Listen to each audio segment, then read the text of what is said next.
এবারের বাজেটে নতুন উদ্যোক্তাদের জন্য ৫০০ কোটি টাকার স্টার্টআপ তহবিল এবং এসএমই খাতের জন্য ৭,০০০ কোটি টাকার অর্থায়ন সহায়তার প্রস্তাব এসেছে। তবে প্রশ্ন হচ্ছে, এসব প্রণোদনা কি উদ্যোক্তাদের অর্থের সংকট দূর করবে, নাকি তা বরাবরের মতোই সীমাবদ্ধ থাকবে কাগজে কলমে?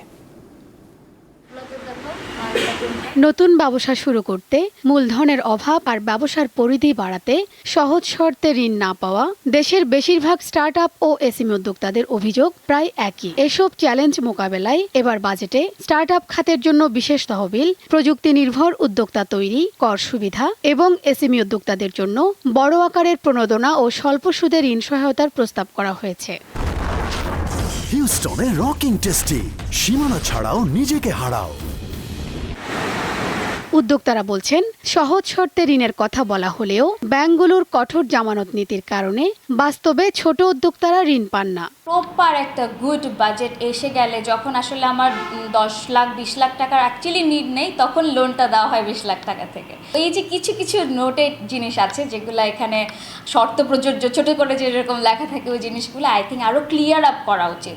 যত এগুলো ক্লিয়ার থাকবে তত একটা উদ্যোক্তার কাছে জিনিসটা হ্যাসেল কম হবে, তারা আগেই জানতে পারবে, অবশ্যই আগে 10 জায়গায় ঘুরবে না। অর্থায়নের অভাব ও নীতিগত জটিলতায় হাজারো তরুণ উদ্যোক্তা যখন টিকে থাকার চ্যালেঞ্জে পড়েন, তখন বাজেটে এমন ঘোষণা নিয়ে তাদের প্রত্যাশাও অনেক। সরকারিভাবেই আসা উচিত, যাতে স্টার্টআপ অ্যান্ড অলের পার্টগুলো গুছিয়ে ফান্ডিংগুলো স্মল মিডিয়াম এন্টারপ্রাইজের পার্টটা, মানে এসএমই খাতের আগে থেকেই যাতে শুরু হয়।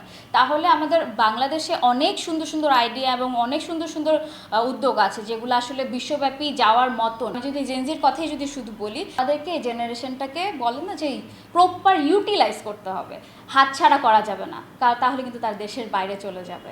অর্থনীতিবিদরা বলছেন, প্রকৃত উদ্যোক্তাদের কাছে ঘোষিত তহবিল ও প্রণোদনা পৌঁছানো এবং ব্যবস্থাপনায় স্বচ্ছতা নিশ্চিত করাই সরকারের সবচেয়ে বড় চ্যালেঞ্জ। আমাদের ব্যাংকারদের মন মানসিকতার মধ্যে একটু পরিবর্তন আনতে হবে এবং তার জন্য সেন্ট্রাল ব্যাংকেরও একটা তদারকিও রাখতে হবে, সেন্ট্রাল ব্যাংকে একটু চাপও দিতে হবে তাদের এই মন মানসিকতা পরিবর্তন করার ক্ষেত্রে। এসএমই এন্টারপ্রেনিয়রদেরকে আপনি ঘরে ডেকে নিয়ে আসবেন, বড়কে বলতে হবে যে we are meant for you, এবং আমাদের এই হচ্ছে আমাদের প্রোডাক্ট, এগুলো তোমার ফাইন্যান্সিয়াল প্ল্যানিংয়ের সাথে কীভাবে ফিট করে এটা চিন্তা ভাবনা করে তুমি তাদেরকে ফাইন্যান্স করবা। সুতরাং তারা তখন সেইভাবে নিজেদেরকে অ্যাডাপ্ট করে নেবে। কিন্তু আমরা তো সব জায়গায় কর্পোরেট ফাইন্যান্সিং অ্যাপ্রোচ ব্যবহার করি। বাজেটে ঘোষিত সুবিধা মাঠ পর্যায়ে উদ্যোক্তাদের হাতে পৌঁছানো গেলে কর্মসংস্থান ও বিনিয়োগে কাঙ্ক্ষিত গতি আসবে বলে মনে করেন বিশেষজ্ঞরা। শিউলি শবনম, দীপ্ত সংবাদ, ঢাকা।